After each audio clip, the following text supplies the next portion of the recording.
Pardon? Are you doing a news piece? Just having a look at your cars now, really. Just saw his PC was idling up there, and I figured she was going to be coming out in a second. So, yeah, just waiting for... Oh, my days. Hang on, so we got an inspector, I'm a PC? Yeah. PC? Inspector.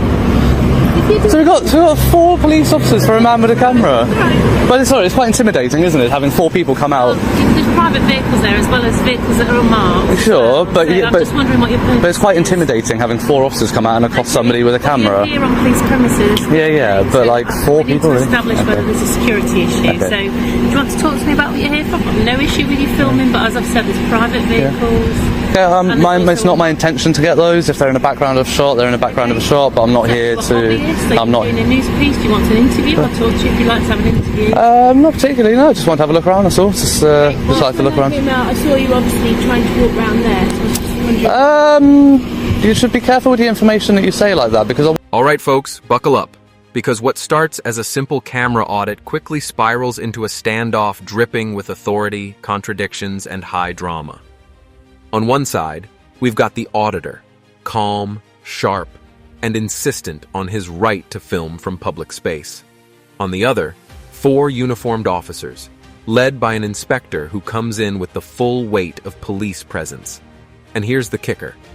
This isn't about breaking into buildings, scaling fences, or trespassing. This is about filming what's visible from where the public can lawfully stand.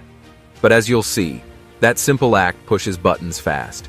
You'll hear claims of privacy, warnings of trespass, and even threats of being removed under breach of the peace. So don't tell me that I was trying to walk places where I wasn't. Be careful with things like that. Have you got the footage that you need? I'm not sure yet, to be honest. Okay, but I'd like you to leave, because as I've said, there are private vehicles there. That you've got some footage. You've got enough. There's nothing. Well, I mean, to be fair, the footage that I was getting was actually interrupted by the PC stopping and coming out. Okay. But so I'll probably wait around to see if any more vehicles come in or out. See if I can get one on blue lights. You shouldn't do that, because as I've said, there's private cars coming in and out. Officers don't want you recording them coming and going from duty, because that presents a potential security risk. Well, they shouldn't drive to work then, really, should they? If they're that concerned. You have no business to film the private areas that are off limit to the public. I have every business to film anything that's visible from a public area. But my point is, you shouldn't be going up there, which is what you've done. I haven't gone past the signage where your signage is. It doesn't say the signage. The signage is the signage here saying that I can't go further than this, or is the? What's fascinating is how the language shifts from polite requests to accusations to hypotheticals that blur legal lines. At one point, the inspector even compares filming cars in a police lot to filming through her bedroom window at home. Wild, right? But the stakes are real, because each word, each allegation, sets the groundwork for how officers justify their authority. So watch closely. Who's keeping cool, who's bending the rules, and who's outright escalating? Let's break it all down, step by step. Here's the first real flashpoint. 4 officers step out to face 1 man with a camera. Think about that ratio, 4 to 1.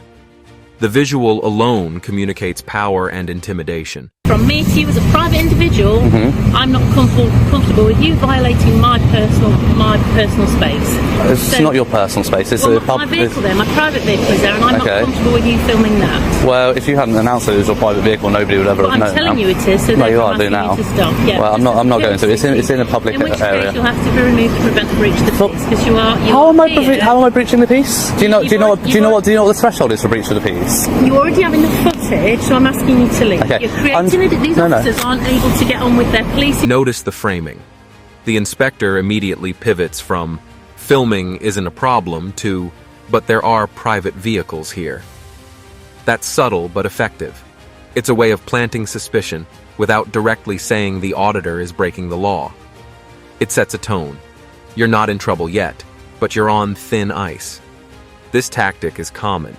Start friendly, insert a caveat, then use that caveat as leverage. Question for you. Do you think 4 officers were necessary here? Or wait, is this about sending a message? Now this is crucial. The officer flat out states the auditor tried to enter the restricted lot. That's not just small talk, that's an allegation. Once it's spoken, it changes the dynamic.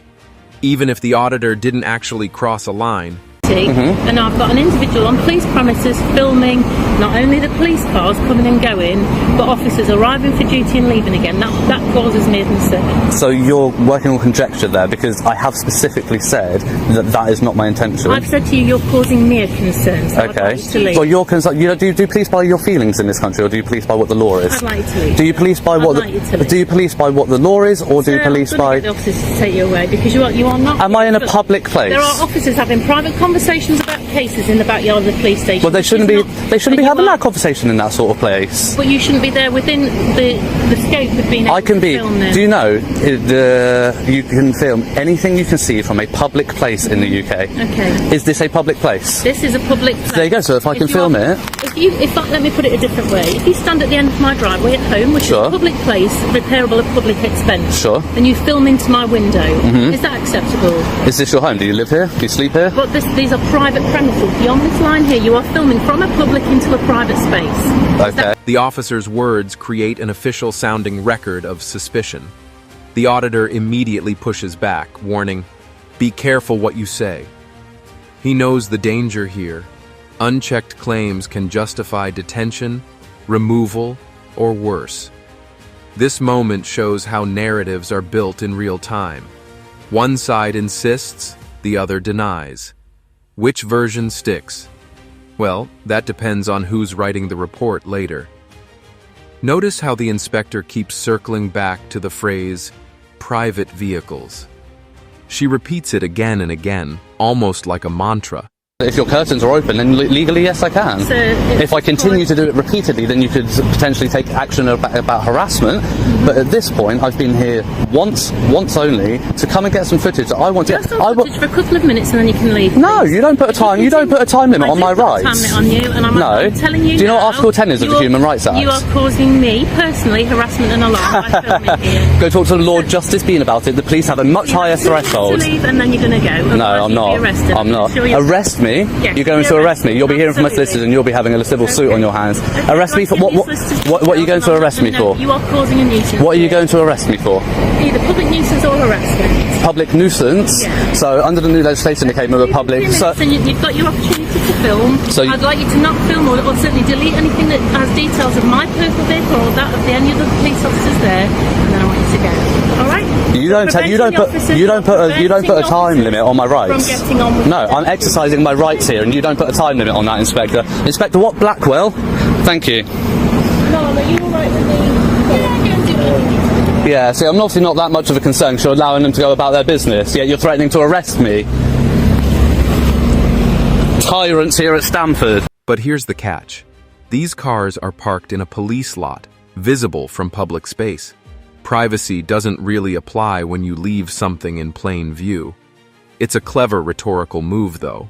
By emphasizing private, she frames the auditor as crossing an invisible line of decency, even if the law doesn't back it. It's like saying, sure, you're not trespassing, but morally, you are. What do you think? Is she genuinely concerned, or building a narrative to justify removal? And here's where things get personal.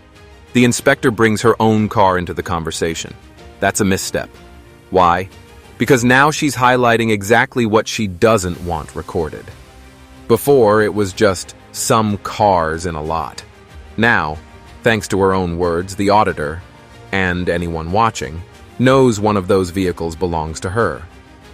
Ironically, that makes the issue more public. It also blurs the line between her role as an officer enforcing rules and her personal discomfort as an individual. Should her feelings matter here, or should the standard remain strictly legal? That's the tug of war we're seeing play out. All right, this is the inspector's power play. She warns the auditor could be removed under breach of the peace. Now, legally, breach of the peace isn't about annoyance or discomfort. It's about preventing violence or immediate disorder. So why drop it here? Because it sounds serious, official, and hard to argue against in the moment. But the auditor knows the threshold, and he calmly calls it out. This clash is textbook. Authority leaning on vague threats versus an individual holding ground with specifics. It's a fascinating test of confidence. Who blinks first? This is where the conversation takes a sharp turn into hypotheticals. The inspector says, "What if you filmed into my house from the end of my driveway?" Classic move. Shift from a legal standard to a personal, emotional example. But the analogy doesn't hold. Homes are protected under privacy law in ways public-facing institutions aren't. The auditor nails it with one quick question. Do you live here? That cuts straight to the core. This isn't a residence. It's a workplace, funded by taxpayers and subject to public accountability. The driveway comparison isn't just weak. It muddies the waters on purpose. What do you think? Was this a slip? Or a strategy to blur lines and pressure seat? Compliance? And there you have it. What started as a man with a camera ended with 4 officers, shifting accusations, and a heated debate over rights versus authority. We saw claims of privacy where the law doesn't really recognize it, warnings of trespass without evidence of crossing, and even threats of breach of the peace to push compliance. The auditor, for his part, stayed calm, cited the law, and refused to back down. This isn't just about filming cars. It's about who sets the boundaries, the law, or the people enforcing it in the moment. So, what's your take? Did the officers overstep, or was the auditor pushing too far? Drop your thoughts in the comments below. We want to hear your take. And if you found this case as shocking as we did, hit that like button, share this breakdown with a friend, and don't forget to subscribe for more